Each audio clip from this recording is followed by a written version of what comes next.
What I wish I knew as a Salesforce SE. Um, 3 years ago, I left Salesforce to start my own partner practice. And there's one thing that I wish I knew earlier, or maybe appreciated a little bit more. Um, I didn't know much about the partner world. I always wondered when I worked with customers or prospective customers. It's like, well, this is what you need is pretty basic. Fairly easy to customize, no coding involved. Why are companies struggling with that? And I've seen many Salesforce orgs, and I was surprised, let's say, how most of them look like. Things like general setup dashboards, a few process automations. Once you know what to do, these are not highly technical things. But if that was easy and everyone knew it straight away, there would be no demand for professional services in that area. So, and what is easy for someone who's dealing with that every single day is hard for someone who's seen it for the first time. So the one thing that I wish I appreciated a bit more when working as an SE is empathy. And empathy in different ways. First, most companies do not have a sales process like Salesforce.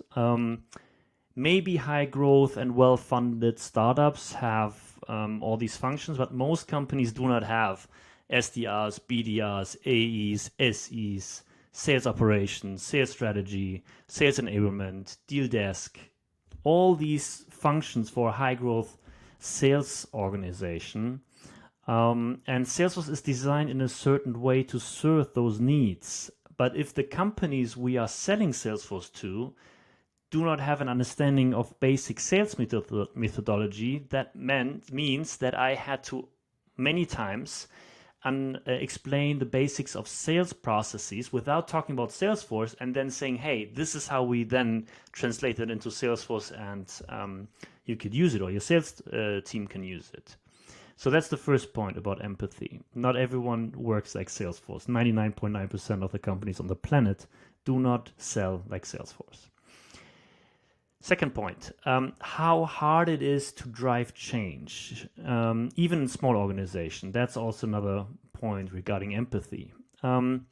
Most of the work that I've been doing in the last 3 years was not technical implementation, was more project management, requirements gathering, understanding the business needs, asking the reasoning behind their requirements, distinguishing between wants and needs. Most companies or business leaders maybe know what they want, but they don't know what they need.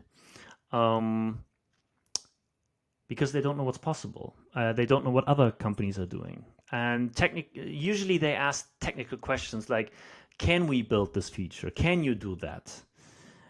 My usually response is, that's the wrong question. The question should be not, can we build this feature, but should we build this feature? What business need is this addressing?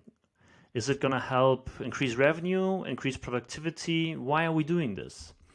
So there's a lot of back and forth and human interactions needed to get to the place where you actually start the technical implementation.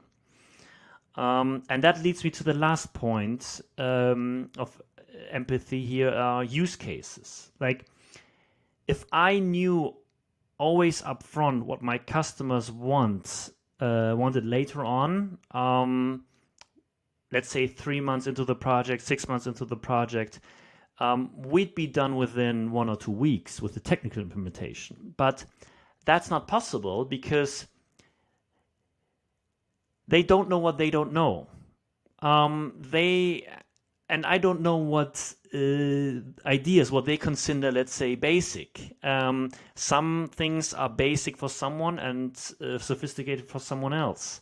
So for me, always to strike the balance between, hey, I don't want to bore you with the basics, but I also don't want to neglect them because maybe you're not aware of them. So this is the challenging piece a bit, to understand, okay, where is this person knowledge-wise when it comes to IT, to Salesforce, to CRM in general, to how does the organization like change? How are they receptive? Are the people wanting to change, or they resist change? So this all ties back to empathy. And I wish I appreciated it a little bit more when I worked as an SE. It's crucial, especially in IT projects.